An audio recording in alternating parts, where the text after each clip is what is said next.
India और Russia के बीच सिर्फ रक्षा और तेल के क्षेत्र में ही नहीं बल्कि अब आर्कटिक के रास्ते, व्यापार और समुद्री सहयोग को लेकर भी बातचीत बढ़ती दिखाई दे रही है, क्योंकि रूस के राष्ट्रपति व्लादिमीर पुतिन ने खुद कहा है कि भारत उन प्रमुख देशों में शामिल है जो रूस के नॉर्दर्न सी रूट पर सहयोग में बढ़ती दिलचस्पी दिखा रहा है। रूसी राष्ट्रपति ने कहा कि रूस से समुद्री रास्ते की संभावनाओं का फायदा उठाने के लिए दूसरे देशों के साथ मिलकर काम करना चाहता है और इस सिलसिले में भारत और चीन समेत कई देशों से बातचीत हो रही है। पुतिन ने अपने बयान में साफ कहा कि हालांकि रूस लगातार ये कहता रहा है और आज भी दोहरा रहा है कि वो नॉर्दर्न सी रूट के साथ सहयोग करने और इसके फायदे का इस्तेमाल करने के लिए तैयार है, लेकिन ये काम मौजूदा अंतर्राष्ट्रीय समुद्री कानून के दायरे में होगा। हम उन देशों की बढ़ती दिलचस्पी देख रहे हैं जो इस क्षेत्र में हमारे साथ जुड़ना चाहते हैं। इन साझेदारों में सबसे पहले हमारे मित्र चीन, भारत और दूसरे देश शामिल हैं जो इन मुद्दे पर हमारे साथ सक्रिय रूप से चर्चा कर रहे हैं। यानी रूस साफ तौर पर भारत को इस रूट के संभावित साझेदारों में देख रहा है। अब एक सवाल कि आखिरकार नॉर्दर्न सी रूट है क्या?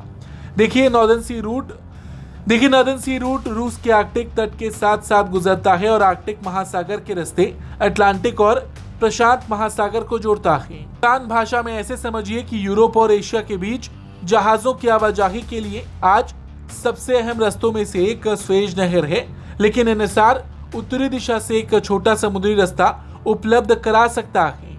अनुकूल परिस्थितियों में इस रूट से यूरोप और एशिया के बीच समुद्री सफर में करीब 10 से 14 दिन तक की बचत हो सकती है। इसका मतलब है कम समय, संभावित रूप से कम ईंधन खर्च और सामान की तेज डिलीवरी।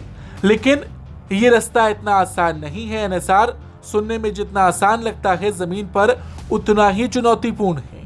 आर्कटिक में बेहद ठंडा मौसम, समुद्री बर्फ, सीमित बंदरगाह और कम विकसित कनेक्टिविटी बड़ी समस्या है। इस रास्ते पर नियमित रूप से बड़े पैमाने पर व्यापार बढ़ाने के लिए आइस क्लास जहाज, बेहतर पोर्ट इंफ्रा और मजबूत लॉजिस्टिक्स नेटवर्क की जरूरत होगी। रूस इसी वजह से दूसरे देशों को इस प्रोजेक्ट में जोड़ना चाहता है। अब भारत इसमें दिलचस्पी क्यों दिखा रहा है?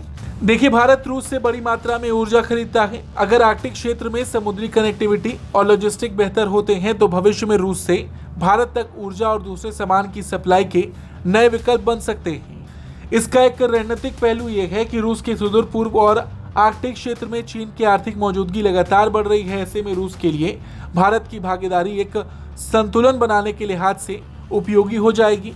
और देखा जाए तो इस पूरे मामले की अहमियत सिर्फ एक नए समुद्री रास्ते तक सीमित नहीं होगी। अगर नॉर्दर्न सी रूट का कमर्शियल इस्तेमाल बड़े स्तर पर बढ़ेगा तो यूरोप एशिया ट्रेड का एक नया विकल्प तैयार हो जाएगा।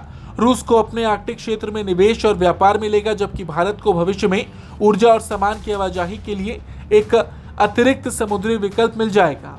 इसके अलावा आर्कटिक अब सिर्फ बर्फ और पर्यावरण का मुद्दा नहीं रह गया है। यहाँ ऊर्जा, शिपिंग, खनिज संसाधन और भू राजनीति को लेकर बड़ी ताकतों की दिलचस्पी बढ़ रही है।